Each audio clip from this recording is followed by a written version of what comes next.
Bismillahirrahmanirrahim. Assalamualaikum warahmatullahi wabarakatuh.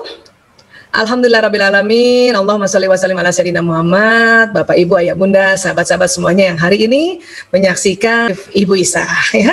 Terima kasih. Hari ini juga kita akan membahas tentang watak, namun mungkin akan jauh lebih detail dibanding sebelum-sebelumnya, ya. Jadi hari ini kita mengenal dan memahami watak anak, ya. Baik, kita mulai, ya. Yes. Oke. Seperti biasa kita akan cerita tentang otak manusia. Ini berkali-kali ya saya akan memberikan ya insight pada siapapun yang lihat bahwa kita akan bicara tentang otak manusia, karena di dalam otak inilah ya ada watak manusia yang memang Allah berikan ke masing-masing manusia, ya. Dan ini dalam surat Al-Isra ayat 84. Bismillahirrahmanirrahim. Qul kullun ya'malu ala syakilatihi farabbukum a'lamu biman huwa ahda sabila. Ya, katakanlah wahai Muhammad, setiap orang berbuat sesuai dengan pembawaannya masing-masing, maka Tuhanmu lebih mengetahui siapa yang lebih benar jalannya. Ya, dari kalimat yang Allah ya sampaikan di sini adalah sesuai pembawaan masing-masing, berarti sudah dari sananya gitu ya, sudah ada program yang Allah berikan, Allah desain ke setiap manusia sesuai pembawaannya masing-masing, ya. Dan tentu kalau bicara pembawaan ini kita akan bicara tentang watak, dan ada beberapa lagi pembawaan program bawaan juga yang memang Allah sudah berikan kepada setiap manusia, ya. Dan kalau dikatakan dalam ayat ini endingnya adalah maka Tuhanmu lebih mengetahui siapa yang lebih benar jalannya. Artinya setiap watak itu ya hanya Allah yang tahu sebetulnya persisnya apa. Ya, kita atau para ilmuwan itu ya hanya mengobservasi, mensurvei, dan akhirnya ya memberikan sedikit ciri-ciri. Ya, makanya setiap watak kita tidak boleh ya meremehkan watak orang lain. Kenapa? Karena Allah yang paling tahu ya dan maha mengetahui. Ya. Baik, dan kemudian ya menurut para ahli di abad 18 ditemukan teori genetika bahwa watak itu diturunkan melalui genetik ya, lewat kromosom, dan di dalam kromosom itu ada ya DNA-nya ya. Jadi kalau kita tahu bersama selama ini kromosom seks pada perempuan itu disebutnya XX dan pada laki-laki XY. Ya, dan ini kalau kita lihat kromosom dalam bentuk besar ya, ini pembesaran berkali-kali dari mikroskop elektron, ini bentuknya gini nih kromosom nih, ya. Jadi karena betul kayak X makanya disebut X, ya. Perempuan ada dua nih XX kayak gini, kalau laki-laki nih X kayak gini satu dan satu kayak begini.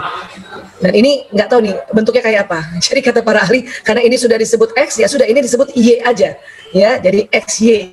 Nah, di dalamnya ini ada tali-tali yang isinya nanti DNA ya. Disinilah akan dibawa ya, salah satunya adalah watak yang diturunkan dari ayah ibu kita beserta leluhurnya yang di atas, ya. Dan di sini juga selain watak tentu ada informasi biologis terhadap turunan kita ini gitu.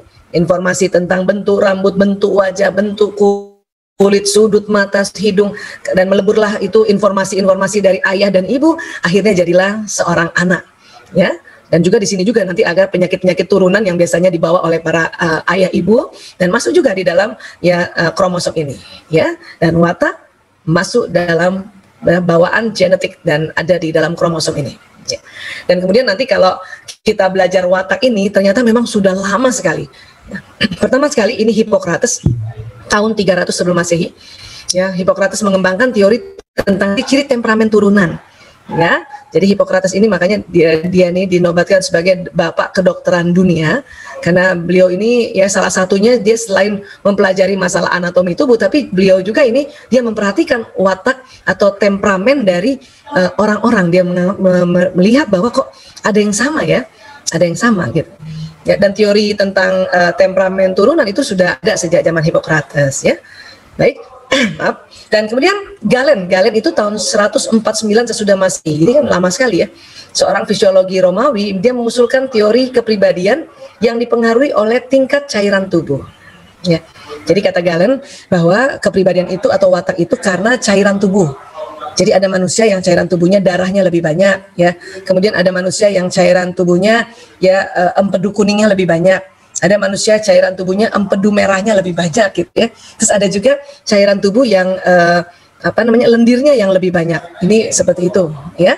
Nah, kemudian itu tadi pada abad ke-18 ditemukan kromosom, teori genetika dan sebagainya, maka ya teori kepribadian yang dipengaruhi oleh tingkat cairan oleh Galen ini akhirnya ya gugur karena memang ternyata bukan masalah tingkatan cairan, tetapi karena genetika tadi, ya.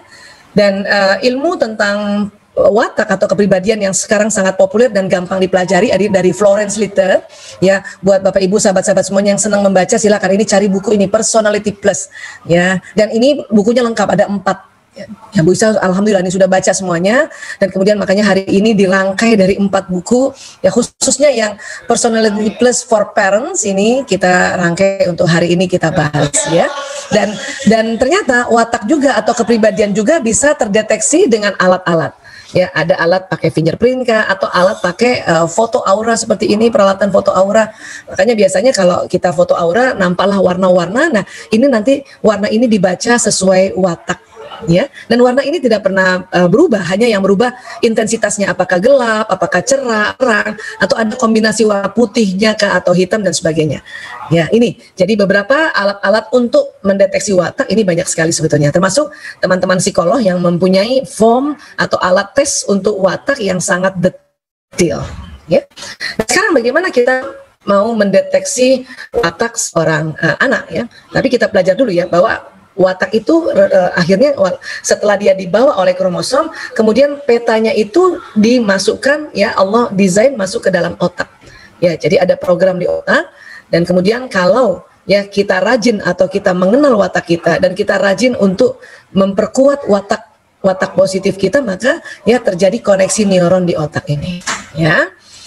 Nah, kemudian nanti dari otak ya akan membawa pesan dia ke badan kita, sehingga orang yang berperilaku atau habit seseorang, ya tindakan seseorang, gaya seseorang itu dipengaruhi oleh watak. Karena watak itu nanti letaknya ada di sekitar sini, di tengah sini, ya. Kemudian dia memberi informasi lewat sistem saraf. Ya, selama ini kita sudah belajar ya, sistem saraf itu kayak kabel listrik, dia bawa listrik, dia membawa pesan, sehingga itulah makanya perangai seseorang itu ya dipandu oleh pembawaannya masing-masing. Itulah tadi Allah berfirman bahwa sesungguhnya setiap orang itu sesuai pembawaannya masing-masing. Nanti kalau teman-teman sudah ya sedikit-sedikit belajar watak ini, mulailah kita bisa membaca itu perangai seseorang, ya, sikap seseorang, gaya bicara, ya, gaya duduk, gaya, ya, kita walaupun kita sudah belajar juga untuk gaya duduk yang bagus, yang rapi, tapi tetap masih kelihatan juga dia nanti watak aslinya atau watak dasarnya, ya. Baik, dan nanti di otak, kalau kita tadi sudah belajar bahwa otak ini terbagi 2, ada otak besar dan ada otak kecil. Ini otak besar yang kita lihat dari samping kiri, ini otak kecil, ya. Nanti kemudian terbagi 2, belahan kanan, belahan kiri. Nanti setiap belahan terbagi 4, ya. Ini ada lobus frontalis yang bagian depan, kita kasih warna merah. Ada lobus parietalis, ada lobus temporalis yang di atas telinga, dan ada lobus occipitalis, ya. Dan di dalam ini kan kita sudah tahu juga, selama ini kita belajar ya bahwa ada neuron, ada sel otak, ya. Ini ada sekitar ya ratusan miliar di sini, 100 miliar sel otak seperti ini. Dan kira-kira neuron atau sel otak atau satu komputer ini ya, ini namanya komputer ya. Jadi kalau kita ada 100 miliar berarti kita punya 100 komputer. Maka neuron yang di daerah lobus parietalis ini itu sudah ada data-datanya. Allah sudah memberikan data-data tentang apa? Tentang watak, ya. Adapun nanti setiap orang itu tadi dikatakan bahwa ditemukan bahwa setiap orang itu punya 2 jenis watak dasar. Satu dari turunan ibu, ya, ibu ke leluhur ke atas ya, dan satu jenis lagi dari ayah, Dan itu nanti ya bersemayamnya di sini, di lobus parietalis.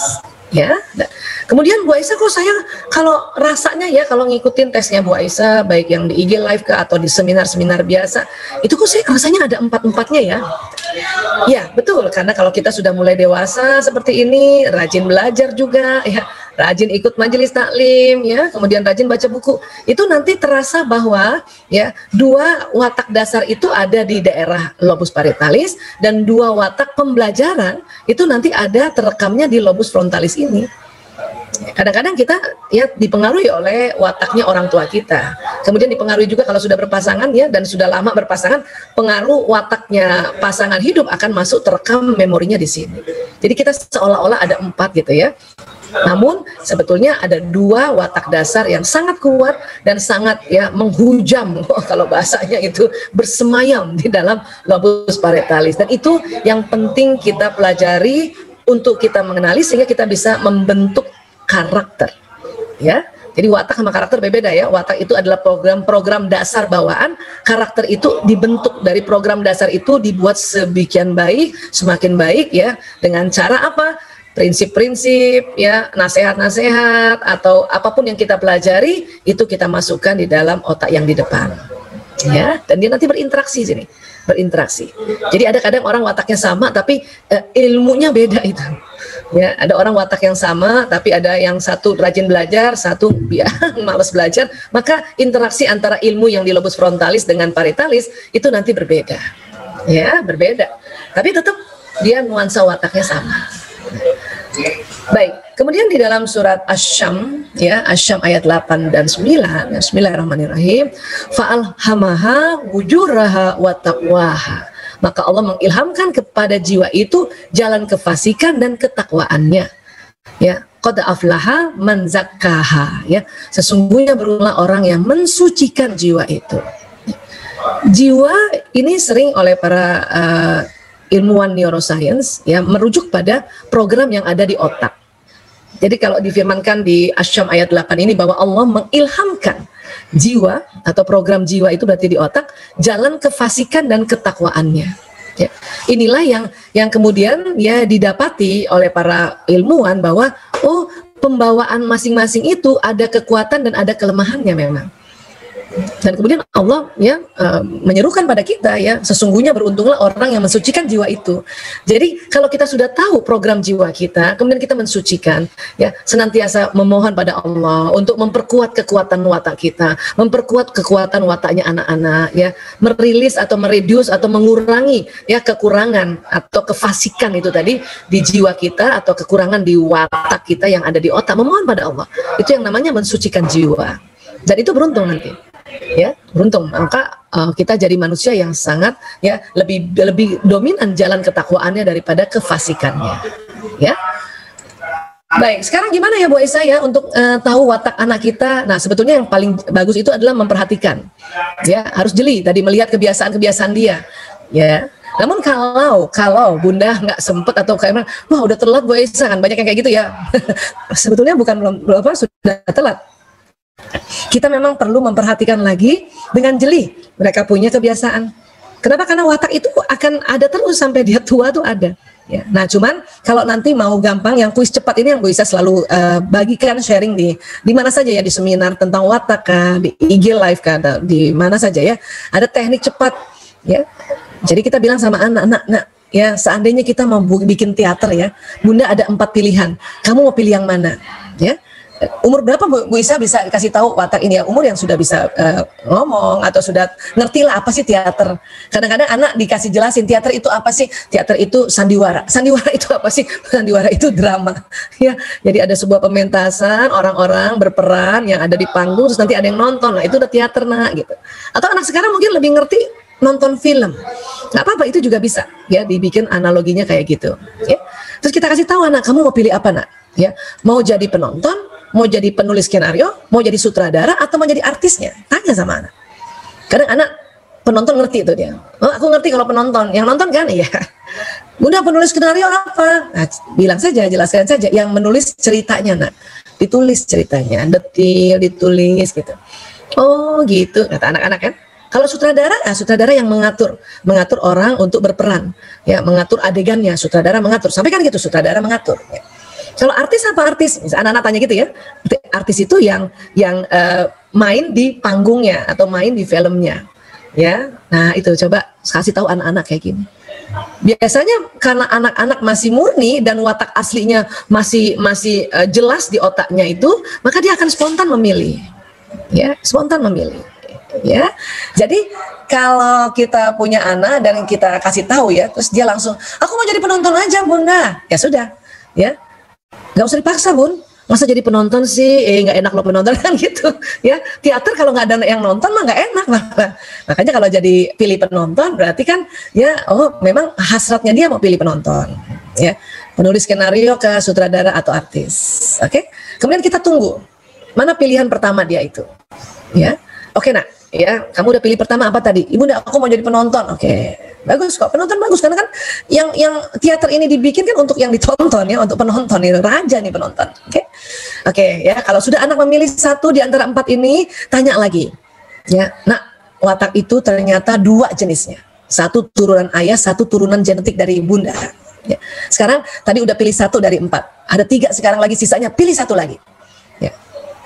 Jadi artinya pilih 2 di antara 4 pilihan ini. Tapi bukan di awal kita ngasih tahu. Ayo Nak, coba pilih 2 dari 4, bukan begitu. Ya, suruh dulu pilih 1 supaya dia tidak terpengaruh. Ya, untuk dia kita mengecek atau mendeteksi apa watak yang dominannya.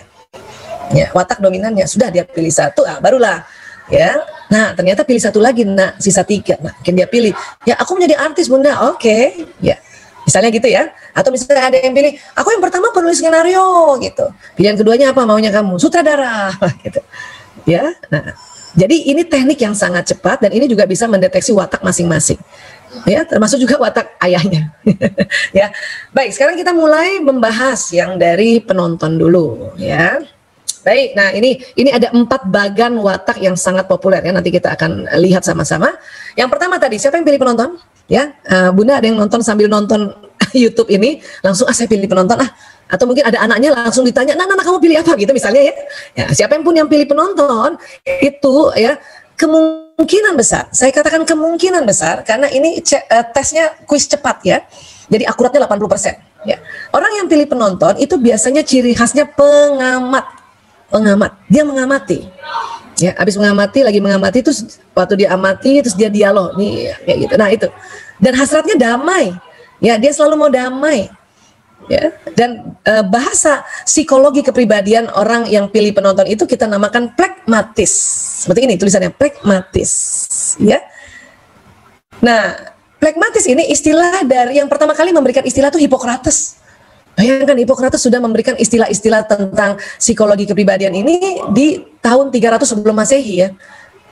Luar biasa itu ya. Jadi ini nama lama ini pragmatis. Ini asal dari phlegma, lendir ya. Nah, sekarang apa ciri khas orang yang berwatak pragmatis? Ciri khasnya itu tadi, pengamat, hasratnya damai. Ingat baik-baik. Jadi kalau ada anak kita yang hasratnya damai, ya, dia selalu ngalah, kemudian nggak mau konflik, itu kemungkinan besar adalah dia berhasrat damai. Watak lain pun senang damai, tapi ini watak yang sangat damai. Setiap hari maunya damai. Ya. Ada ciri khasnya nggak Bu Aisyah ya? Nah kita lihat ya, dari watak ini sejak anak bayi saja, bayi itu sudah bisa dideteksi. Ya, kita lihat wajah bayi pragmatis. Nah, kayak gini, ya. Dia senang sesuatu yang damai, peaceful, ya. Kadang-kadang kalau coba Bunda ingat deh, anak Bunda tuh yang ada nih, ya waktu kecilnya anteng nggak, tidur aja terus. Ya, bukan hanya cuma 1 bulan pertama ya, berikutnya juga lebih sering tidur, nggak banyak nangis, ya dia diam aja ngamatin kita, ya. Walaupun misalnya bajunya basah, dia nggak rewel, ya, atau popoknya penuh gitu ya, dia nggak rewel. Itu kemungkinan besar anak pragmatis itu, anak damai, peace, ya. Ini mukanya aja udah damai gitu ya. Terus kalau udah besar tuh biasanya apa ciri khas dia? Ya, dia sering ngomong terserah Bunda aja, terserah Bunda, terserah Bunda. Oh terserah aja setiap hari. Sebagian anak juga bilang terserah, tapi ini setiap hari. Kadang-kadang Bunda gemes ya, gimana caranya nih, kenapa terserah. Nah nanti kita belajar bagaimana tips untuk kita orang tua yang anandanya pragmatis ya. Baik, sekarang kita lihat lagi ya. Kalau kita udah gede kayak gini tuh jadi gimana Bu Aisyah? Tetap aja suka bilang terserah. Apalagi kalau diajak makan, mau makan apa? Jawabnya apa? Terserah gitu. Itu ciri khas banget orang pragmatis. Ya. Bu Isa ini termasuk orang pragmatis, udah belajar juga. Jadi kalau ditanya menyebutkan apa yang dimau, tapi tetap itu otomatis terserah deh Bu, terserah gitu. Selalu itu. Janganlah Bu Isa aja pilih baru tuh. Terus nanya lagi, biasanya apa yang enak? Tanya gitu, nggak berani langsung untuk bilang saya mau makan ini, nggak berani itu. Ya, kenapa? Karena memang tuntunan di otak bilang damai kayak gitu. Ya, inilah ciri khas orang juga ya yang wataknya damai. Ya.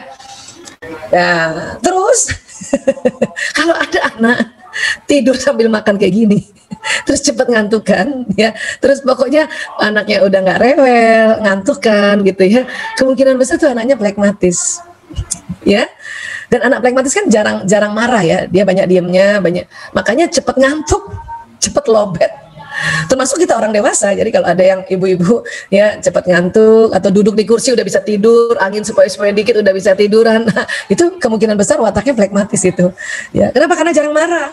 Jadi ya banyak nahan, akhirnya baterai di badannya tuh cepat lobet makanya ya, jadi dia ngantukan. Ya. Kayak gini, saya kalau waktu ada anak saya yang flekmatis itu pas lagi kayak gini dia tidur, saya senyum-senyum aja, kasihan. Tapi nggak usah dikagetin, nggak usah apa ya, mending tampung dia supaya tidurnya nggak jatuh atau makanannya nggak jatuh. Ya. Baik, kemudian detailnya gimana? Nah, ya kalau Ana Bu Isa kan ayah bunda barangkali sudah pernah dengar juga IG live kami yang damai ini Mas Jaler. Jadi anak yang keempat ini, Mas Jaler nih anak damai. Dan anak damai itu kekuatannya apa saja ya? Kekuatannya satu, senantiasa berhasrat damai. Ya, senantiasa berhasrat damai. Ya. Kedua apa? Diplomatis. Ya, diplomatis apa sih? Diplomatis itu dia ngomong sesuatu nggak to the point. Itu diplomatis. Ya, saya ingat sekali Jaler itu kalau dia kepengen apa-apa gitu dia nggak langsung, Bu, aku mau es krim, nggak bilang gitu. Dia diplomatis, ya. Ibu kalau siang gini, kalau kita minum yang dingin enak kali ya, itu diplomatis. Saya karena tahu juga watak anak ini, saya langsung, kenapa nak? Mau makan es krim? Nah gitu langsung, ya diplomatis. Makanya anak orang damai itu, ya itu cocok banget jadi diploma ya. Terus apalagi kekuatannya tenang dan praktis. Pokoknya cari yang gampang, cara mudah. Ya dia tenang aja. Jalan tuh tenang, ya. Apalagi waktu kecil nih, ya. Nah, apalagi kekuatannya flekmatis ya. Senang dengan pekerjaan rutin. Jadi kalau anak flekmatis itu kalau udah dikasih tahu caranya, begini caranya ya. Nah, dia udah jago dan dia akan menekuni pekerjaan yang rutin tadi yang monoton ya. Kemudian apalagi kekuatannya dapat diandalkan karena dia orang yang kuat mengerjakan pekerjaan rutin. Jadi dapat diandalkan. Makanya kalau punya anak asal ibu udah ajarin misalnya dia ibu misalnya suruh dia untuk yang bagian ya isi botol air minum di kulkas misalnya gitu ya, kemudian ibu ajarkan ya, karena anak flekmatis harus diajarkan bagaimana caranya. Ini anak, ini botolnya kalau sudah bersih ya ambil air dulu karena ini botolnya besar misalnya gitu ya, ambil air aja dulu di gelas baru nanti dimasukin satu persatu ya, nah, diajarin aja. Dia coba satu kali dan berhasil, dia senang pasti. Besok lagi berhasil, tambah senang lagi. Dan kalau disuruh itu terus, nah setiap hari bikin begini ya, itu dapat diandalkan. Karena senang pekerjaan yang rutin. Tentu asal dikasih tahu caranya. Ya, nah, apalagi kekuatan anak damai, mengerjakan sesuatu dengan rileks dan cari cara mudah. Jadi rileks dia memang, santai aja, santai ya. Bu Isa juga gitu. Pokoknya kalau cari sesuatu cari cara mudah. Kalau diajarin matematika sama guru, saya cari gimana cara mudahnya nih, ya. Kalau ada pelajaran-pelajaran yang susah, saya cari gimana cara mudahnya untuk dihafal ini, gimana cara. Nah itu. Dan memang rileks. Orang damai itu rileks, ya. Rileks, nggak mau tegang, nggak mau terburu-buru. Nah itu sebuah kekuatan, ya. Baik, kemudian, ya. Apalagi kekuatan, banyak juga ya kekuatan flekmatis ya. Menghindari konflik, ini juga sesuatu kekuatan ya. Jadi anak damai itu kadang-kadang ya kalau ada orang berantem, dia cuma lihat dari jauh, habis itu udah ya kita menghindar aja deh gitu. Ya. Dan memang kadang suka humoris tapi kadang garing. Ya, Bu Isa kan suka humoris ya, tapi kadang garing ya. Jalur juga begitu tuh, garing. Tapi memang begitu. Ya, ini juga sebuah kekuatan untuk dia ngobrol sama orang-orang ya. Terus apalagi ya, suka mengerjakan sesuatu hal dalam satu waktu. Jadi kalau satu selesai baru dia mengerjakan lagi yang selesai, yang lainnya gitu. Jadi nggak suka yang terlalu banyak kerjaan ya. Apalagi laki-laki. Karena laki-laki dia tidak multitasking. Laki-laki itu ya kita tahu ya teori corpus callosum di otak itu ya itu dia lebih tipis sehingga laki-laki sudahlah laki-laki dia flekmatis satu aja.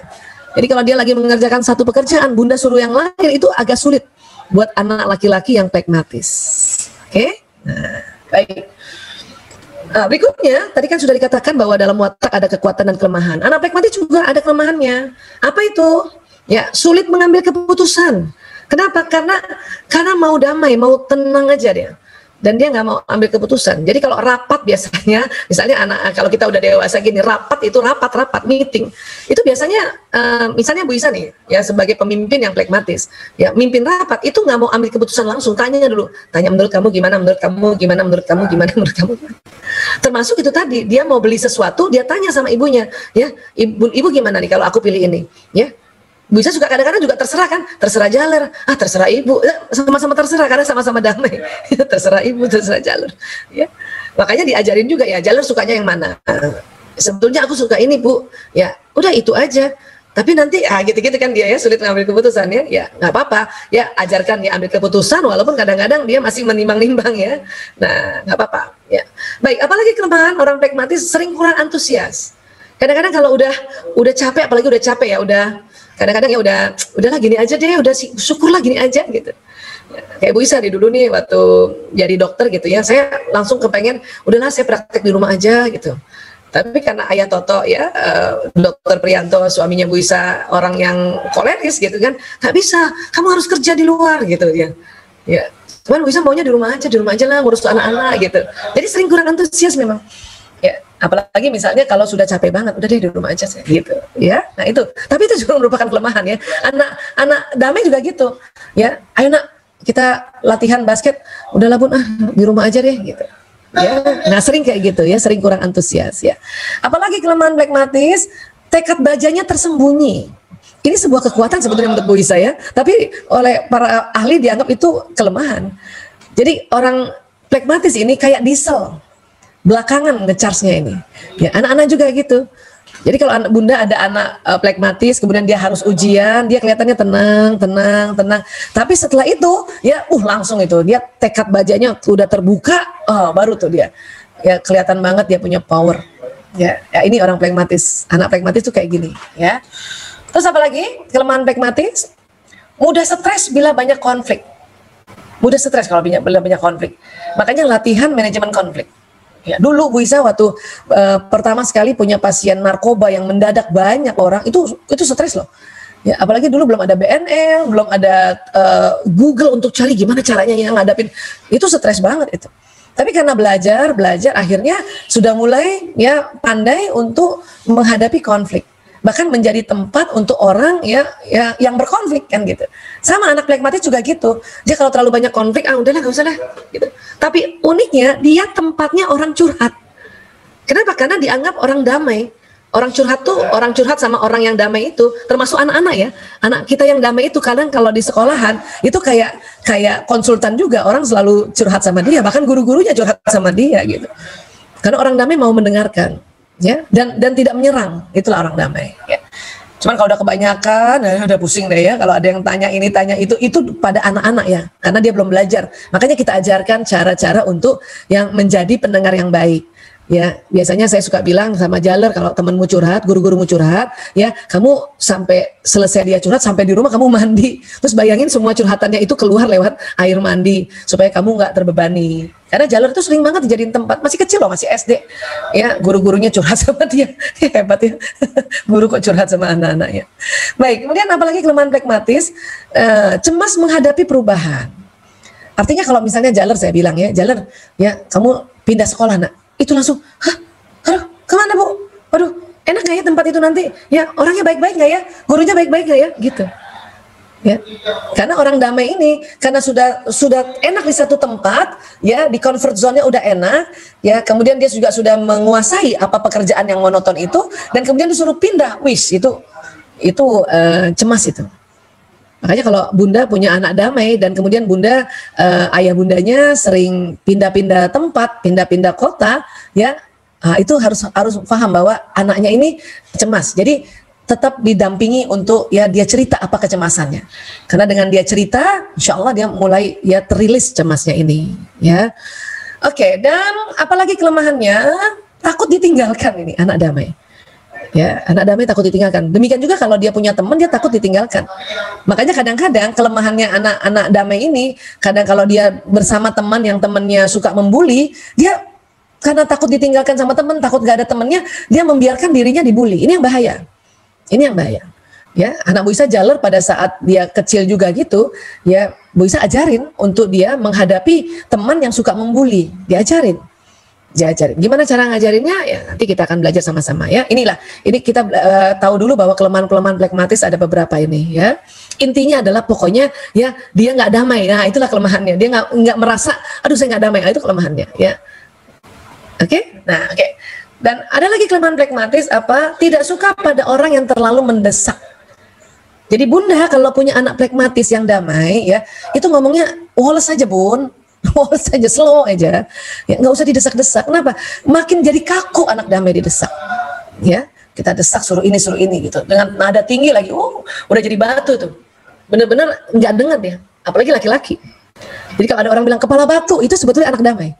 Ya, karena dia nggak mau bergerak. Ya, bener-bener kaku. Makanya nggak usah didesak. Lembut aja, malah jadi enak nanti. Yang penting ajarin gimana caranya. Itu intinya, kuncinya. Apalagi kelemahan berikutnya, tidak suka pada orang yang terlalu berisik. Nah itu tadi yang mendesak tadi. Anak laki apalagi, udah anak laki plekmatis, lagi remaja. Kita desek terus, berisik terus. Males deh dia. Ya, dia udah tegang duluan lihat ngadapin orang tuanya, ngadapin bundanya. Dalam hati, apalagi nih gue mau disuruh nih. Begitu ya anak damai ya. Baik, kemudian apa lagi? Tidak suka pada orang yang terlalu banyak berharap kepadanya. Jadi anak damai ini kan dia anaknya termasuk anak yang tekun gitu ya. Tapi kalau dia tahu bahwa orang berharap pada dia, itu langsung, aduh saya nggak bisa nih, aduh saya gitu, kayak gitu jadinya. Atau mungkin dia misalnya ditunjuk di dalam sebuah organisasi ya, saya minta kamu jadi ketua ya karena kami percaya sama kamu. Itu cemas itu. Ya aduh banyak banget orang berharap sama saya. Ini anak damai. Makanya kalau kita punya harapan pada dia, nggak usah terlalu dibesar-besarkan bahwa kamu nanti ya bunda berharap, kamu nanti yang jagain bunda, kamu jadi itu dia malah panik gitu. Makanya kalau kita punya anak damai, ada harapan ya sudah tenang-tenang aja. Kita juga ikut tenang, ikut damai menghadapi dia. Ya, ini kelemahan anak damai. Ya. Kemudian senang kepada apa? Senang kepada orang yang mau mengambil keputusan untuk dirinya. Ya, jadi si anak damai ini makanya kenapa dia sedikit-dikit terserah bunda gitu ya. Kenapa? Karena dia senang ada yang ambil keputusan. Ya, makan juga gitu. Jalan mau makan apa? Terserah ibu. Ya, ibu masakin ayam ya. Iya bu. Dia senang gitu ambil keputusan. Tapi ya tentunya kita ajar sedikit. Saya katakan ajar sedikit untuk ya tanya sama dia. Jalan ini mau masak ayam nih, ayam goreng atau ayam bakar. Terserah ibu, Jalan maunya yang mana? Ayo ayam goreng atau ayam bakar. Terserah ibu, Jalan maunya yang mana? Tanya lagi. Aku ayam bakar aja deh. Gitu. Atau kadang dia tanya, mana yang lebih gampang bu? Ayam bakar atau ayam goreng? Ya semuanya gampang nak. Pokoknya kalau kita bilang menjamin bahwa semuanya gampang, dia nggak merasa tidak bersalah loh. Maksudnya nggak menekan orang tua gitu. Dia kan anak damai itu nggak nyuruh. Makanya dia, iya bu. Yang ayam bakar aja deh, aku suka sebetulnya. Oke. Ya sekali-sekali kasih tahu caranya kayak gitu. Ya. Kemudian apalagi dia senang pada orang yang apa? Mau mengakui kekuatan wataknya. Jadi kalau bunda punya anak damai, ya kita harus akui ya Allah nak, bunda terima kasih sekali kamu nih anak yang damai, anak yang nurut. Itu ngomong kayak gitu. Anak yang tekun, sampaikan kayak gitu. Selama ini kita selalu menyampaikan kelemahannya, makanya dia akan reject. Ya. Kamu ini lamban banget. Kamu ini ya apa-apa ditunda kan gitu ya. Ya, kamu ini jadi males banget. Santai banget sih kamu. Itu kita selama ini ya justru mengakui kelemahan watak. Maka anak-anak akan menjauh dari kita, ya. Dan kemudian senang kepada orang yang bagaimana mau menghargai ya dan respect padanya. Ini typo kurang i ya. Jadi kita harus respect pada dia. Kenapa? Karena dia nggak membangkang, dia nurut, nggak ribut, nggak bawel. Itu kita harus respect pada dia. Ya. Kadang misalnya kalau anak damai ini kita ada problem, yang mau denger anak damai dibanding anak yang watak lain. Jadi kita respect pada dia. Ya. Baik, berikutnya moto anak plekmatis. Ini Mas Jalan udah gede ya, Mas Jalan nih ya. 1, saya suka belajar dengan mudah. Jadi anak damai ini pokoknya dia belajar cari cara dengan mudah, gimana caranya dia. Ya. Oke. Terus apalagi motonya, tolong jelaskan perlahan-lahan. Itu tadi makanya Bu Iza bilang, kalau mau meminta tolong atau ya katakanlah menginstruksikan ya sesuatu pada anak damai, jelasin pelan-pelan. Itu kuncinya. Ya, karena di otaknya selalu bertanya bagaimana gitu. Dia nanya kayak gitu, bagaimana, saya gimana gitu, gimana caranya. Dan jelasin bagaimananya, perlahan-lahan. Kalau perlu contohkan sehingga dia mulai tahu, oh kayak gini. Terus dia coba dulu 1 kali, kayak gini, betul nggak Bu? Iya betul nak. Oke, ya udah besok-besoknya udah dengan mudah dia lakukan itu. Ya. Kemudian apalagi motonya, please bantu saya untuk lebih paham. Bayangin, ya, jelaskan perlahan-lahan dan bantu saya untuk lebih paham. Ya, jelasin aja lagi. Ya, bisa juga sama jalur kayak gitu tuh. Bu, ibu gimana sih Bu? Ini gimana? Aku nggak tahu Bu caranya Bu. Ya jelasin. Ya, besoknya lagi Bu, jelasin lagi deh Bu, supaya aku lebih paham ya Bu. Jelasin aja lagi. Nggak usah pakai embel-embel atau melebel-melebel kamu nih, ya lemot banget aja, nggak usah kayak gitu. Ya, bolot banget, nggak usah kayak gitu. Ya udah jelasin aja lagi. Karena memang anak plekmatis itu selalu ingin tahu bagaimana caranya, how to, ya bagaimana. Apalagi motonya, saya ingin selalu membantu dan menyenangkan orang lain. Ini, anak plekmatis ini senang banget ngebantuin. Saya kalau lagi belanja sama anak-anak gitu, nanti yang sigap bantuin itu Mas Jaler. Sini Bu, bawain plastiknya. Dan kita harus respon dengan baik. Iya nak, alhamdulillah nak. Ya, makasih anak ya. Gitu. Ya, sini Bu, dia senang banget bantuin orang lain. Cuman kadang anak plekmatis, dia senang bantuin orang lain, ya menyenangkan orang lain, tapi pas dia ada kerepotan, nggak ada yang bantuin. Ini kasihan ini. Sampai kapanpun orang plekmatis kayak gitu ya. Makanya ya kita ajarin dia kalau memang minta bantuan, nak, minta tolong aja. Bilang, minta tolong ya Bu, tolong ya Kak. Ya, bilang nak, karena anak plekmatis itu pekeu, kalau orang Jawa bilang pekeu, segan untuk minta tolong, segan. Ya, makanya Bunda juga kalau punya anak plekmatis harus juga ya sadar diri. Oh, ini anak saya orang plekmatis, dia selalu nggak minta tolong. Pasti bisa jadi dia minta pertolongan gitu. Ya, kita tawarin, Ibu tolong ya nak. Nggak usah Bu. Iyalah Ibu tolong. Iya deh Bu. Gitu. Ya, itu anak plekmatis ya. Dan kemudian tips untuk orang tua gimana? Ajari untuk memiliki tujuan dan target. Jadi ajarin pelan-pelan, ya, ajarin, karena anak plekmatis nggak pernah mikir tujuan, pokoknya gimana aja, pokoknya saya kerjain aja, ya, ajarin, ya. Kemudian ajarin untuk bergerak lebih cepat sedikit, ya. Ayo nak, dipercepat nak, kalimatnya gitu, dipercepat nak, ayo lebih cepat nak, gitu. Ajari untuk mengerjakan sesuatu lebih banyak, karena biasanya dia mau satu aja, ya, karena udah keenakan, udah santai, udah Bu ini aja deh, ayo nak kita kerjain yang sesuatu yang lainnya. Ayo yuk, tapi woles saja, santai aja ngomongnya. Dan ajari untuk menangani masalahnya sendiri.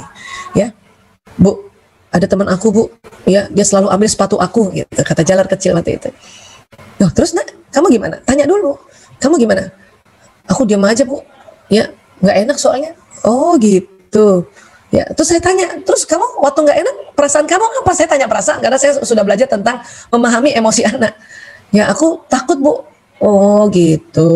Nah, kalau nanti kamu takut, nah kita ajarin ya, sepatunya nggak diambil terus pulang pakai apa? Aku pakai sendal aja Bu. Kan ada sendal yang untuk wudhu pas sholat. Ya Allah, itu dengar itu sedih banget loh. Hah? Ya. Tapi itu tadi, kita tidak langsung membantunya, tapi mencoba cari tahu apa sih pola pikir dia. Ya. Terus kita juga nggak bisa, nah kalau gitu lapor sama Bu Guru. Nggak bisa, nggak enak Bu. Kan dia baru 1 kali ambil sepatu aku. Nah itu. Oh, jadi Bu Isa waktu saat itu ngerti tuh. Oh, kalau baru 1 kali, anak plekmatis itu cepat memaafkan. Gini nak, Ibu ajarin ya, Ibu kamu catat ya. Catat ada berapa anak yang seneng gangguin kamu. Terus berapa kali dia gangguin kamu. Misalnya si A, ya waktu ambil sepatu kan 1 kali, kamu catat, oh 1 kali kamu masih maafkan. Besoknya mungkin dia ambil misalnya tempat pensil kamu, oh berarti 2 kali si A ini. Oh berarti udah 2 kali, pasti kamu maafin kan? Iya Bu. Soalnya nggak enak Bu, kesian Bu. Tapi kalau sudah 3 kali si A orang yang sama, ya dia membuli kamu, ya kamu sudah boleh atau sudah sah melapor pada guru. Nah, gitu. Diajarinnya kayak gitu. Ya. Jadi sekali lagi bahwa anak damai ini kita ajari menangani masalahnya sendiri, tapi ya perlahan-lahan, step by step. Nah, mulai disitulah dia mulai mengerti. Ya, akhirnya karena SD sudah diajarkan, SMP mengerti, SMA udah lebih enak lagi dia. Ya, sudah lebih dia tahu mana orang yang boleh kita bilang tidak, mana yang udah nggak usah bilang tidak gitu. Dia belajar seperti itu. Ya, kalau enggak bahaya. Kalau enggak bahaya karena nanti sampai besar dia selalu terserah temennya, terserah. Mas Jalur sekarang sudah alhamdulillah dia sudah mulai agak tegas sedikit, ya, sedikit ya.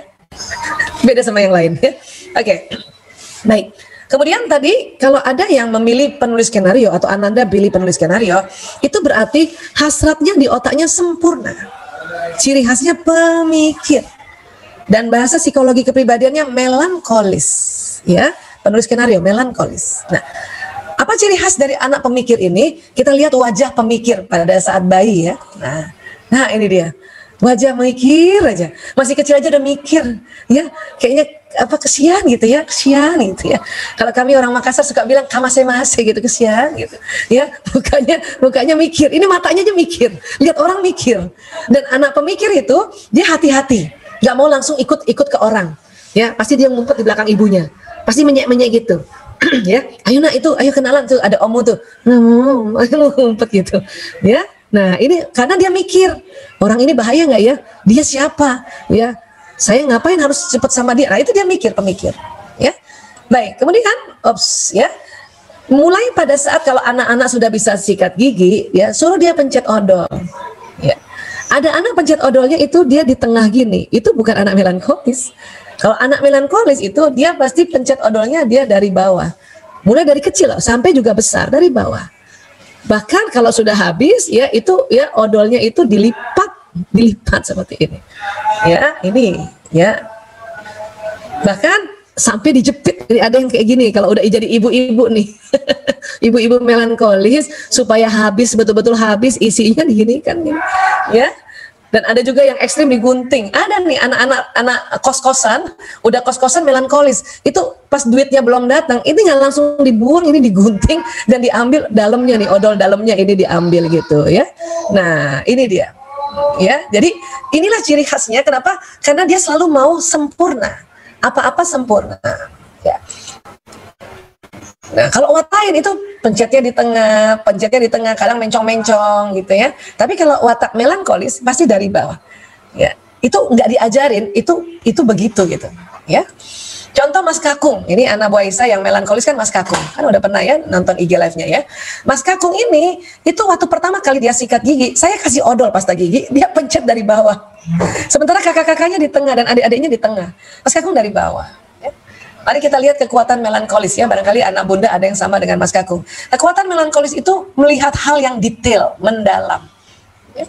Kemudian apalagi kritis dan teoritis.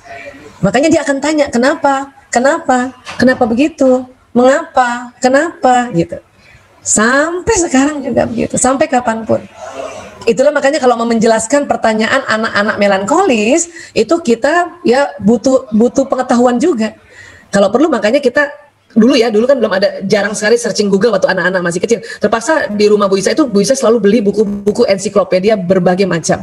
Jadi sebentar ya nak, kita lihat di buku ya nak. Dia seneng tuh. Nih. Ya ini dia bukunya nih, baca ya, nih lihat kayak gitu. Kalau sekarang kan bisa di Google ya. Nah, ini memang anak melankolis kritis dan teoritis. Ya. Kemudian serius. Mas Kakung tuh serius. Ya, dan kita nggak boleh ketawa. Kita kalau ngomong sama dia, kalau kita ketawa dia langsung sedih. Kenapa ketawa ibu? Aku benar-benar berpikirnya, dia bilang gitu ya. Nah, kemudian apalagi tekun dan konsisten. Ya, melankolis itu juga jauh lebih tekun dibanding plekmatis. Apalagi kalau wataknya sudahlah melankolis, plekmatis ya, tekun dan konsisten itu. Kuat banget ini, kuat di dalam ruangan, di dalam kamar. Ya, dan anak rumahan. Dari kecil pun Mas Kakung selalu kalau kita ajak keluar dia selalu tanya pulangnya jam berapa. Dan kalau sudah di luar kita belum pulang dia akan tuntut terus itu. Ibu tadi katanya mau pulang jam segini. Ibu kenapa? Bu udah jam segini, udah lewat Bu. Nah itu biasanya anak melankolis ya. Karena dia mau konsisten. Ya. Kemudian apalagi kekuatan melankolis cenderung jenius. Walaupun anak melankolis kalau kita bilang kamu tuh sebetulnya anaknya cenderung jenius, dia masa apaan sih ya. Kalau nanti mau dengar cerita Mas Kakung lebih detail lagi nanti searching ya di YouTube-nya Bu Isa yang cerita tentang Mas Kakung ya. Itu mukanya serius banget. Dan kalau dibilang jenius enggak, aku bodoh kayak gitu dia. Ya itu anak melankolis ya. Dan sebetulnya kekuatannya mampu menganalisa. Dia detail banget kalau menganalisa dibanding saudaranya yang lain ya. Kemudian apa? Teratur. Dibanding anak-anak Bu Isa yang lain paling teratur Mas Kakung. teratur, dia punya jadwal teratur, dan pokoknya kalau udah janjian mau ke satu tempat jamnya sama, nggak mau lagi ya pekerjaan yang lain atau ke tempat yang beda, nggak mau ya, pokoknya harus teratur ya. Kemudian apa? Memiliki standar tinggi. Mas Kakung beli baju dari kecil, bajunya tuh harus yang dia suka, yang enak ya, bukan bagus ya, yang dia suka, yang enak. Dan kalau dia gambarnya suka yang satu, itu bolak-balik dikasih itu lagi. Baru selesai dicuci, dia tanya lagi, ibu aku baju aku Spiderman mana? Lah baru dicuci nak, ya ditungguin loh. Makanya kadang kita beli baju yang sama dua. Kenapa? Buat ganti-gantian, pakai cuci kayak gitu ya. Nah kemudian apa lagi kekuatannya? Berbakat ya. Anak Bu Isa, Kakunglah yang berbakat. Mulai dari berbakat visual spasialnya jelas ya, dia menggambar ya, menggambar apapun gitu. Kemudian bakat apa? Dia bakat musikalisnya juga jelas.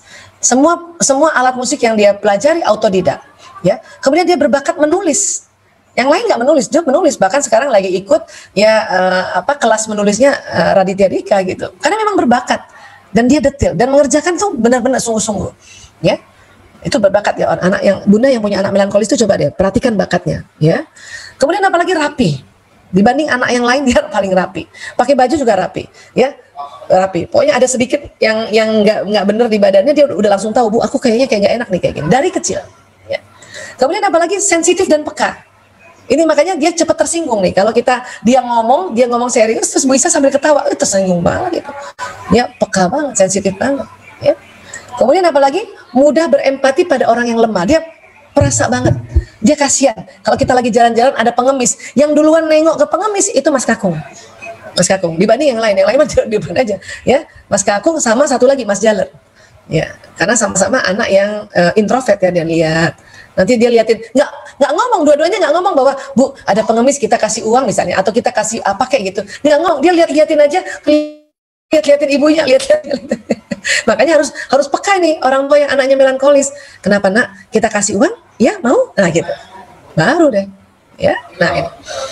Kemudian apalagi ya, tentu ada kelemahannya ya. Kelemahan melankolis apa? Mudah stres jika hidup dan standar tidak terpenuhi. Stres tuh. Jadi kalau orang tua yang anaknya melankolis, terus kita tidak punya keteraturan dalam hidup, stres anak itu. Ya. Bu, kita mau pergi jam berapa? Udah deh terserah Bunda aja, pokoknya kamu ikut aja. Itu stres loh. Nungguin Bunda mau pergi aja stres. Bolak-balik. Makanya yang jelas kalau punya anak melankolis, Bu, kita mau berangkat jam berapa? Ya nak, antara jam 4 sampai jam 5 sore. Udah kasih aja range kayak gitu. Ada nungguin. Ya. Tapi itu jauh lebih baik daripada pokoknya nanti terserah aja deh, pokoknya siap aja deh. Nggak suka dia. Nggak suka. Ya. Apalagi kelemahan watak melankolis, membuang waktu dalam persiapan yang terlalu fokus pada hal yang detail. Ya. Harusnya tuh nggak usah ya, terlalu banyak kadang-kadang. Bagus memang fokus, detail, tapi kalau terlalu dalam persiapan lama ya, nggak bisa cepat ya. Kemudian apalagi kelemahannya, terlalu sering mengingat hal yang negatif dan mudah curiga terhadap orang lain. Kenapa anak melankolis begitu? Karena hati-hati ya. Dan kalau ada sesuatu yang bikin dia sedih, itu dia ingat banget. Kenapa dia ingat? Karena pemikir, apa-apa dipikirin jadi ingat. Sambungan neuronnya jadi berulang, jadi dia ingat.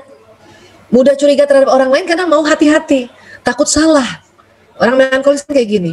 Makanya kenapa padahal itu ketemu saudara atau yang deket lah ya, walaupun jarang ketemu, itu dia akan mundur sebentar.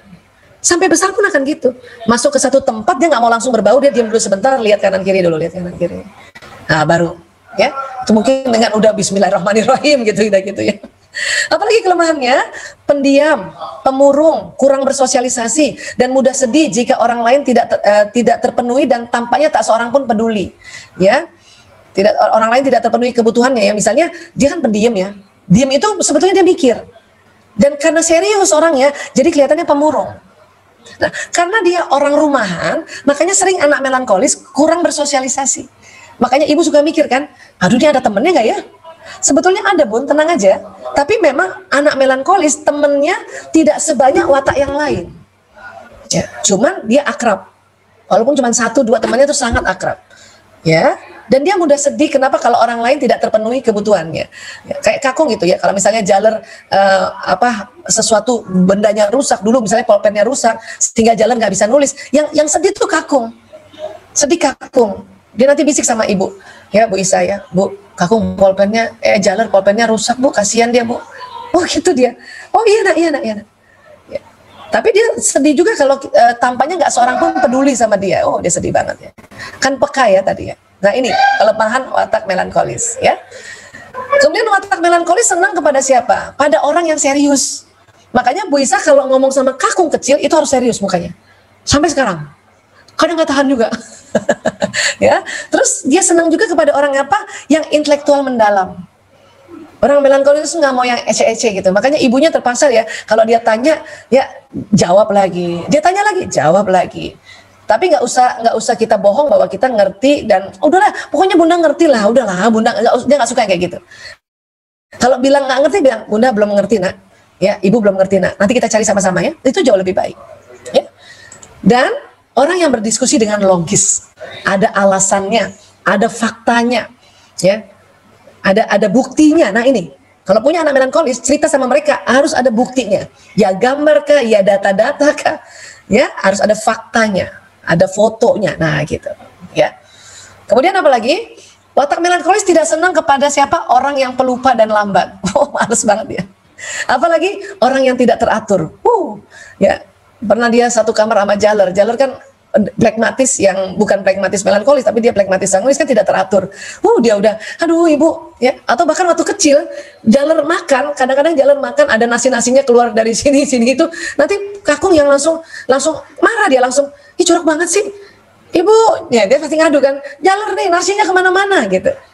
Ya, karena memang orang melankolis nggak senang sama orang yang tidak teratur. Ya. Kemudian nggak senang sama orang yang berbohong. Makanya tadi Bu Isa bilang kan, kalau Bunda nggak tahu, bilang nggak tahu. Bunda belum tahu nak, Bu Isa belum tahu nak. Nanti kita cari tahu ya, itu lebih plong daripada kita bohongi dia. Ya, terus tidak senang juga pada orang yang nggak jelas, ya, karena dia kan orang serius. Ya, dia ngelawak aja, ngelucu aja serius ini. Makanya orang melankolis yang suka ngelucu itulah ya stand up comedy. Itu lelucuannya orang melankolis. Kenapa? Apa-apa ditulis dulu. Mau ngelucu ditulis, ada beatnya tuh. Ya. Nah, makanya kalau orang yang nggak jelas ngomongnya dari A pindah ke B, pindah ke Z, itu orang melankolis nggak suka. Termasuk anak-anak. Baik. Nah, ini kakung ya, Masya Allah. Ya. Moto watak melankolis adalah saya suka belajar dengan cara yang benar. Yang benar.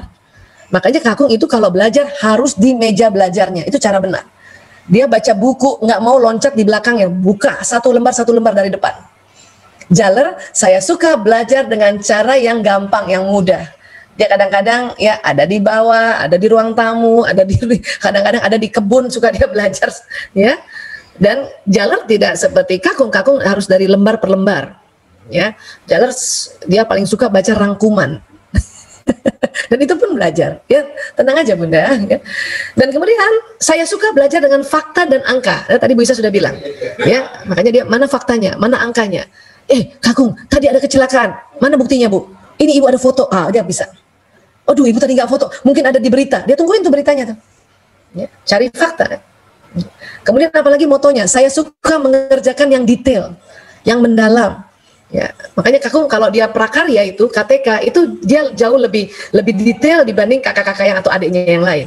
Ya, dan apalagi saya ingin orang berterus terang pada saya. Jadi dia kalau kita nggak tahu kita bilang ibu nggak tahu nak. Itu dia seneng banget, ya udah aku yang kasih tahu ya, karena dia lebih tahu. Kadang-kadang dia nguji, ya ngetes sama kita nih. Ya. Oke, ini moto watak melankolis. Sekarang, ya tips buat orang tua. Nah ini Bu Isa sama Mas Kakung ya. Kakung kecil itu dulu ya nggak mau sama orang lain, pokoknya sama ibu aja. Kenapa? Karena dia takut sama orang lain, nggak percaya. Ya hati-hati. Makanya ya udah gendong aja, mana-mana gendong. Ya. Apa tips buat orang tua bagi anak yang melankolis? Ajari agar lebih rileks dalam mengerjakan sesuatu, ajari untuk lebih sedikit terbuka. Jadi kalau dia serius banget, ibu bisa bilang, rileks aja nak, tarik nafas nak, rileks nak. Ya, ini belum selesai. Ya, tenang aja nak, tenang, tarik nafas, tenang. Ya, kalau dia udah mulai belajar bisa ngomong, suruh istighfar, astagfirullahaladzim. Atau kalau waktu itu susah kita bilang nak, ya Allah, dia bilang gitu. Tolong hamba ya Allah, tolong hamba ya Allah, gitu. Ya, diajarin. Ya. Dan kadang-kadang kan anak kayak gini pemikir, dia nggak mau ngomong kan? Ya kita ajarin untuk sedikit terbuka, sedikit aja, nggak bisa buka jor-joran orang anak melankolis. Kadang-kadang ya biasanya saya tanya nggak setiap hari, Pokoknya kalau dia udah duduk-duduk dekat Bu Isa atau dia sudah mendekati Bu Isa baru tanya, kenapa nak? Dari kecil begitu sampai sekarang. Ya, aku lagi kesel Bu. Oh, oke. Mau cerita sama ibu? Enggak. Oke, nggak apa-apa. Ya kapan-kapan mau cerita ya baru cerita deh. Sekarang gitu. Besoknya datang lagi.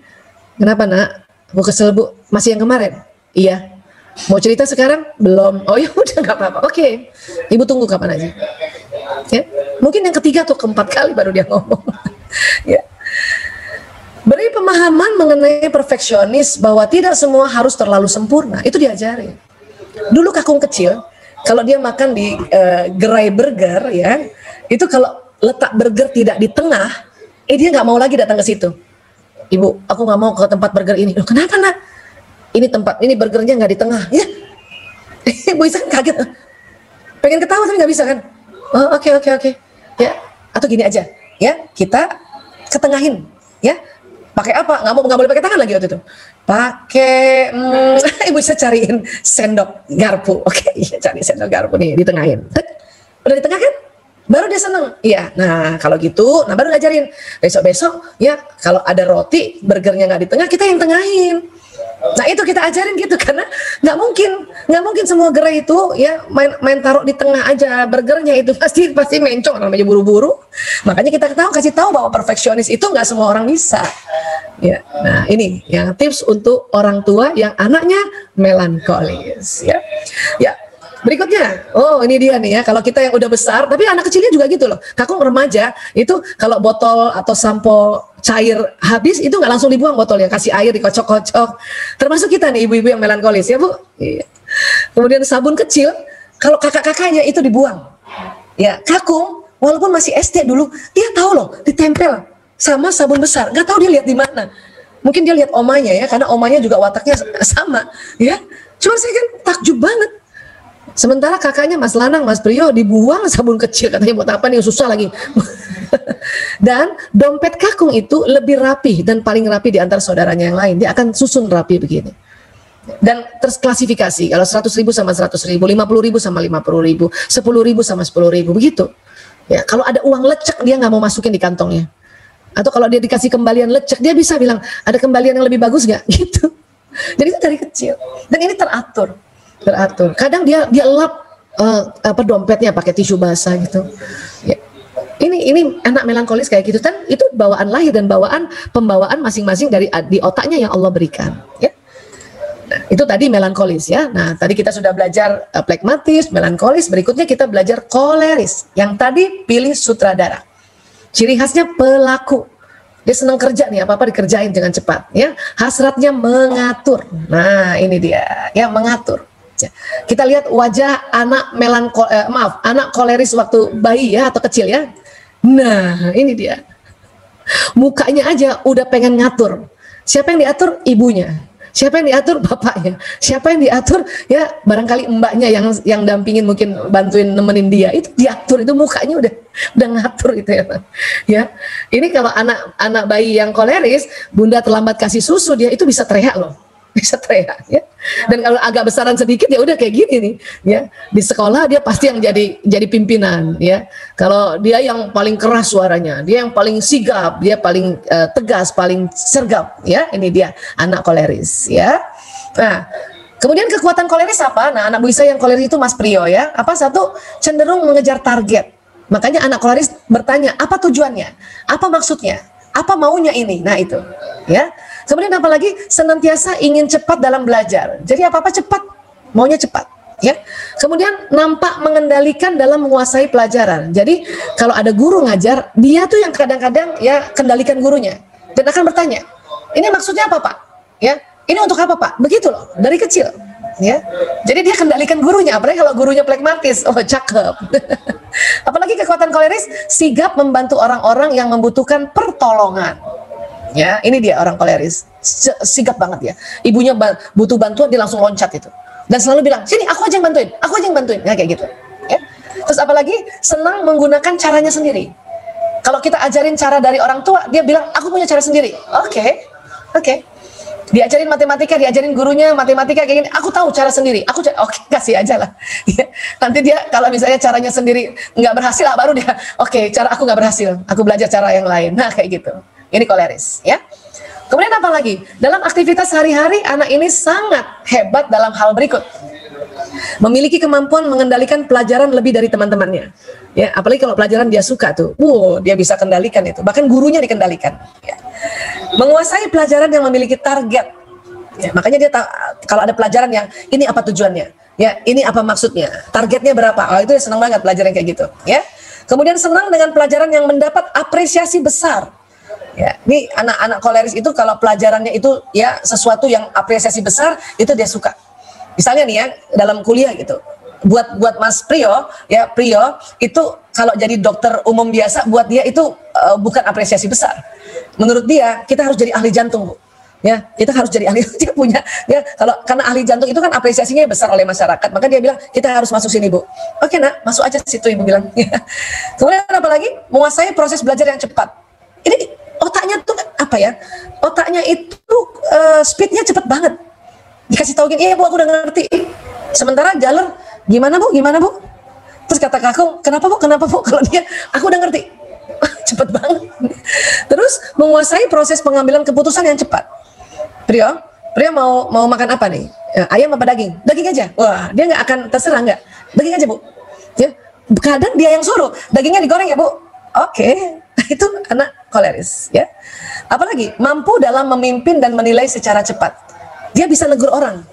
Priyo kemarin ini, waktu kami di daerah kami zona merah, dan kemudian dia karena darurat diantar Bu Isa mau beli beras ke minimarket, ya. Terus orang yang di minimarket itu ada yang nggak pakai masker, dia langsung loh, Mas, ini kan zona merah, kenapa nggak pakai masker? Digituin. Kalau adik-adik lain nggak berani tuh, apalagi yang pemikir. Emang tahu sih, wah itu orang nggak pakai masker, tapi dipikirin aja terus nggak disampaikan. Kalau Priyo, anak koleris pasti dia menyampaikan. Dia mampu dan memimpin dan menilai secara cepat bahwa itu bahaya, itu salah, itu harus kasih tahu. Nah, kayak gitu. Ya. Baik, kemudian kelemahannya apa? Tetap ada kelemahannya. Bersikap seperti bos, dominan, otokratis, tidak sabar, tidak suka memberi pengakuan pada orang lain. Ini koleris banget ini. Makanya nanti kita akan bantu dia supaya kekuatannya nggak berlebihan. Karena kekuatan yang berlebihan jadi kelemahan, ya. Nah, apalagi mudah tertekan jika hidup tidak terkendali dan orang tidak melakukan sesuai caranya. Pokoknya apa-apa maunya dia pokoknya, ya. Kemudian apalagi suka bekerja dengan orang yang mendukung, mengalah dan mengikuti caranya. Atau membiarkan yang mendapat nama dia. Senang banget nih kalau ada orang yang mendukung, ada orang yang, jadi orang koleris senang banget kalau ketemu orang plekmatis, ya, dan disuruh kerja dan ngikutin cara orang koleris. Dan nanti kalau bagus kerjaannya, bahwa yang menang, yang dapat nama koleris, yang plekmatisnya, ya, tenang-tenang aja orang plekmatis. Orang kata orang plekmatis, bodoh amat lah, gua mah tenang aja, damai aja, lo aja yang dapat nama. Ada yang kayak gitu orang plekmatis, ya. Baik, kemudian apalagi kelemahannya? Dalam bekerja lebih produktif, mempunyai jiwa kepemimpinan dan naluri yang kuat. Jika stres maka akan mengalihkannya dengan kesibukan dan mencari siapa yang salah. Ini kelemahan koleris. Karena emang senang kerja, tapi kalau stres, ya, jadi terlalu sibuk, maka memang ininya dia lari ke kesibukan, dan pasti aja ada yang salah, marahin orang yang salah gitu. Ya, ini kelemahan watak koleris, ya. Motonya apa watak koleris, ya? Ini Mas Priyo, ya. Motonya apa? Saya senang belajar dengan cara saya sendiri. Jadi Priyo sampai sekarang kalau dia belajar itu ada caranya sendiri. Dan yang cuma tahu yang dia cuma dia yang tahu. Yang penting kalau Bu Isa, yang penting kamu ujian lulus, ya, nilainya di atas rata-rata, itu Bu Isa, ya, karena orang damai Bu Isa, ya. Kemudian apalagi pelajaran ini tentang apa dan apa tujuannya, kata orang koleris, ya. Kemudian langsung pada masalah, jangan bertele-tele. Saya aja yang ngatur. Nah, itu orang koleris, to the point. Ya, kalau dia dijelasin terlalu lebar dia nggak mau. Point to the point. Ini apa tujuannya, gitu, ya. Kemudian apalagi saya ingin membantu mengajar Bapak Ibu guru. Dia senang banget bantuin Bapak Ibu guru. Ya, kalau dia lihat temennya, ada yang nggak ngerti nggak? Ada yang nggak ngerti? Masih kecil kayak gitu loh. Aku nggak ngerti Priyo, sini aku ngajarin. Dia seneng banget. Ya. Dan tips untuk orang tua yang anaknya koleris, ya, ini satu, ajari bersabar. Karena aduh selalu mau cepet banget ini. Udah cepet, tegas, keras, ya. Kemudian apalagi ajari untuk tidak memaksakan kehendak. Ya. Kemudian apalagi ajari cara mengendalikan diri agar tidak cepat-cepat dalam belajar. Kadang mau cepat.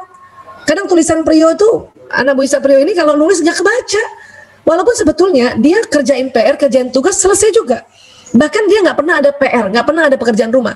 Tugasnya dikerjakan di sekolah hari itu juga, beres. Tapi cepet-cepet, makanya tulisannya nggak baca, gurunya nggak bisa baca.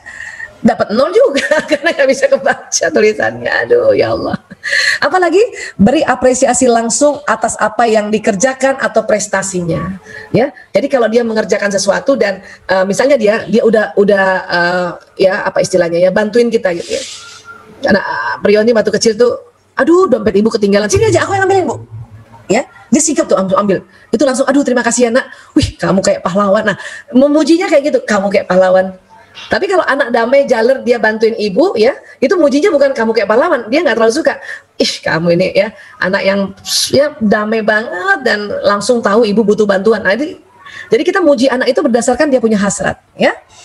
Baik, berikutnya ya tadi kita udah belajar tentang flegmatis, melankolis dan koleris. Terakhir satu lagi ya, watak apa? Sanguinis, artis, ciri khasnya pembicara, hasratnya gembira ya. Ini kalau bayi sanguinis kayak gini ya bun, suka ketawa dan gampang ikut sama orang lain. Itu dia bayi sanguinis ya, lucu banget deh ya. Cuman itu bahayanya kalau ada orang nggak dikenal dia ikut kan bahaya. Ini bayi sanguinis ya. Kalau udah agak besar dikit itu seneng main, seneng ketawa, suaranya besar ya, dan agak-agak berantakan gitu. Karena apa? Karena terlalu banyak ide, mau spontan gitu ya. Terus ini dia, ini Mas Lanang kecil ini ya, suka kegiatan spontan. Pokoknya kalau ya nggak ada tujuan, nggak ada apa, Lanang, ayo kita jalan, ayo bu, bisa kayak gitu. Kadang nggak mandi bisa jalan. Kakung yang melankolis nggak bisa digituin. Minimal dikasih tahu 2 hari sebelumnya. Ibu kok ngasih tahu sekarang sih, itu kakung. Kalau Lanang, oke bu, ayo sekarang bu. Kadang nggak pakai mandi diikut jalan itu. Spontan ya. Senantiasa terlihat hebat dalam pelajaran yang memerlukan interaksi dengan teman atau orang lain. Makanya kalau ada pelajaran yang nanti harus ngomong dan kemudian bisa berinteraksi dengan orang lain di depan kelas, itu anak sanguinis, aku aja yang maju gitu. Termasuk Lanang gitu. Ya. Terus mengemukakan pendapatnya di depan kelas atau di depan teman-teman dengan penuh gairah. Jadi kalau punya anak sanguinis, dia akan menceritakan sesuatu di depan kelas itu dengan sangat gairah dan asik gitu. Dan anehnya teman-teman ngikutin gitu. Kadang-kadang dia suka ngebanyol, dia suka cerita yang nggak ada kaitannya sebetulnya, nggak ada hubungannya, tapi jadi lucu aja karena bergairah ya. Kemudian memiliki perhatian lebih di antara teman-temannya. Ya, ini anak kekuatan sanguinis ya. Dia ini mengundang perhatian orang. Ya, mengundang popularitas sebetulnya pada orang sanguinis ya. Aura populernya orang sanguinis itu memang sudah ada dari awal ya. Nah, ini Ragil juga, Ragil anak perempuanku ini juga tipe yang sanguinis. Bahkan kalau dia kombinasinya sanguinis kolerisnya 50-50 ya.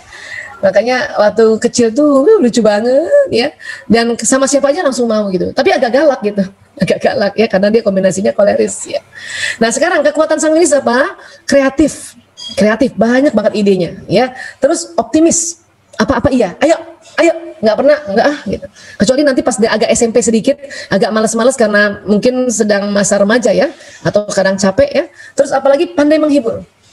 Lanang itu kecil itu selalu menghibur Bu Isa. Kalau Bu Isa udah capek ya, pulang koas gitu ya, terus mungkin pasiennya meninggal misalnya waktu itu misalnya ngurus pasien, terus nanti dia yang hibur ya. Kadang-kadang saya dikasih petikan kembang dari luar, terus dia nyanyi-nyanyi lucu. Itu pandai menghibur orang sanguinis ya. Kemudian menggembirakan orang lain. Makanya anak sanguinis itu ditunggu-tunggu kalau ada acara keluarga. Ditunggu-tunggu, kenapa? Dia menggembirakan orang lain. Walaupun ngebanyol aja, asal ngebanyol, kadang asal bunyi aja. Tapi inilah kekuatan orang sanguinis ya. Kekurangannya apa kekurangan sanguinis ya? Oh, tidak suka sesuatu yang rumit dan detail. Pokoknya kalau udah rumit detail, udah sangat teoritis, udah ya nggak usah deh. Aku dikasih tahu aja di kesimpulannya katanya gitu. Ya. Tidak terorganisir. Ya, kenapa? Karena dia maunya spontan, mau cepat spontan ya, dan mau buru-buru, makanya tidak terorganisir. Ya. Terus apalagi terlalu mudah percaya dan naif. Ini bahayanya nih orang sanguinis dari kecil kan, makanya kan tadi saya katakan kalau ada orang yang apa kabar, dia sudah dipuji-puji dan dia langsung ikut, itu bahaya itu. Ya. Kemudian mudah stres jika hidup tidak menyenangkan. Mas Lanang ini kalau hidupnya nggak ada yang lucu atau misalnya nggak ada acara-acara keluarga yang bikin lucu, itu stres dia. Makanya dia langsung kemarin pas pandemi, aduh ini bosan banget ya nggak ada acara keluarga ya Bu. Iya nak. Terus apalagi bosan dengan hidup teratur dan terjadwal. Anak yang sanguinis, Bunda nggak bisa kasih jadwal saklek, nggak bisa. Biarkan dia diajarkan aja tentang mengorganisasikan jadwal, tapi tidak bisa sesaklek kayak adiknya yang melankolis, ya. Nah itu ya, sekarang kita lihat lagi kekurangan sanguinis, takut tidak populer. Makanya ada aja dia suka cerita lucu biar dia populer di sekelilingnya gitu. Ya. Dan tidak suka kritik dan tidak ditanggapi. Orang sanguinis tidak suka kalau harus mencatat uang yang dibelanjakan. Jadi dulu ayahnya selalu kepengen Lanang belajar manajemen keuangan. Jadi setiap apa yang dikasih uang disuruh catat. Dia suka dia. Mending saya mending ditanya, tadi uang ini segini, tadi Mas Lanang pakai untuk apa? Ya, dia akan bilang segini untuk ini, segini untuk ini, segini untuk ini. Oke. Kita yang catat. Kenapa? Karena memang dia bukan tugasnya untuk mencatat, tapi dia omongin harus ada yang catetin gitu. Kadang saya ingat dulu tuh, ya kami punya mbok zaman dulu, terus kemudian ada apa, seneng banget ya mencatat kalau Lanang ngomong apa berapa aja. Karena ayahnya selalu tanya mana, padahal masih kecil loh pada saat itu ya. Tapi oke lah, itu pelajaran juga ya. Kemudian apalagi merasa sedih kalau tidak didengar, dipuji dan didukung. Makanya Bunda yang punya anak sanguinis, please puji dia setiap hari, minimal sehari sekali ya, karena itu kaitannya dengan bahasa kasih mereka ya. Kemudian motonya apa? Saya suka belajar dalam keadaan santai. Makanya anak sanguinis belajar di mana aja, it's okay Bunda. Kadang di mall dia ikut belajar, it's okay ya. Saya senang belajar sambil bermain. Ini typo ya, sambil bermain ya. Kemudian apalagi saya akan mengerti jika saya melihat dan mendengar. Jadi Mas Lanang kalau belajar itu sambil main, kadang-kadang sambil main yoyo, dan saya biarkan karena memang begitu cara gaya belajarnya, dan dia senang dijelasin dulu baru nanti dia baca ya. Dan pas Lanang besar ya itu tadi, dia walaupun dokter ya senang juga tetap main, dan kalau dia punya konten-konten YouTube dia nggak jauh dari sesuatu yang santai-santai aja, yaitu ya konten review makanan. Ini Mas Lanang ya. Dan tips untuk orang tua ya, tips untuk Bu Isa pada saat itu adalah ajari untuk mengelola segala sesuatu, mengelola segala sesuatu. Jadi kalau Lanang dirapiin ininya nak, selimutnya nak, dia ul-ul ya, rapi dikit aja nak, rapi dikit, ulang lagi ya, rapi dikit, nah, diajarin walaupun nggak bisa serapi kakung yang melankolis ya. Kemudian apalagi ajari untuk menunggu orang lain selesai bicara. Dulu Lanang setiap ada orang ngomong dia ikut ngomong, makanya diajarin waktu mulai SD SMP pelan-pelan diajarin, tunggu dulu nak, tunggu orang itu ngomong baru kamu ngomong ya. Diajarin sampai sekarang tetap diajarin ya, dan alhamdulillah sudah mulai dia meredam, apalagi kalau misalnya ada hal-hal yang formal, pertemuan formal, maka dia akan redam, nggak bicara ya. Nah, ajari untuk disiplin dengan waktu. Alhamdulillah ini Lanang semakin kesini semakin jadi dokter, apalagi dokter rehabilitasi narkoba yang saklek dengan waktu. Nah, dia sudah bisa belajar disiplin dengan waktu ya. Dan ya inilah watak-watak yang selama ini kita rasakan, kita pelajari. Kemarin juga di IG Live sudah kita bahas, tapi ini lebih detailnya lagi untuk kita bisa tahu bahwa oh ada tips ya untuk orang tua ya. Dan ingat, watak setiap anak itu dia akan bervariasi dua, makanya kita akan melihat lagi mana kombinasi anak kita dan gabungkan tadi kekuatan kelemahan satu jenis watak dengan watak yang lain ya, dan gabungkan lagi yang kekurangan watak yang satu dengan watak yang lain, dan gabungkan lagi tipsnya untuk orang tua untuk gabungan watak dari anak-anak yang lain ya. Oke, nah, terima kasih buat Bapak Ibu Ayah Bunda, sahabat-sahabatku yang hari ini masih juga mengikuti Bu Isa ya. Dan alhamdulillah ya. Ya pokoknya Bunda bahwa anak-anak itu memang Allah memberikan watak jenis masing-masing, tinggal ilmu tadi digabung-gabungkan ya, digabung-gabungkan. Kalau misalnya Mas Lanang, anak saya, dia wataknya sanguinis koleris, ya coba tadi kekuatan sanguinis dan kekuatan koleris digabungkan, kelemahan sanguinis dan kelemahan koleris digabungkan, kita pelajari ya, motonya, moto sanguinis dan moto koleris digabungkan, dan kemudian tips untuk orang tua yang sanguinis dan koleris digabungkan. Nah begitu cara belajar ya. Jazakumullah khairan katsiran, salam menebar bahagia ya. Insya Allah kita akan bahas ya watak dari versi yang lainnya yang lebih detail lagi tentang bagaimana seorang ibu melankolis misalnya berhadapan dengan anak sanguinis, atau kebalikannya ya, ibu sanguinis berhadapan dengan anak melankolis, dan atau pokoknya kebalikannya itu ya. Baik, terima kasih sekali lagi, wabillahi taufik wal hidayah. Assalamualaikum warahmatullahi wabarakatuh.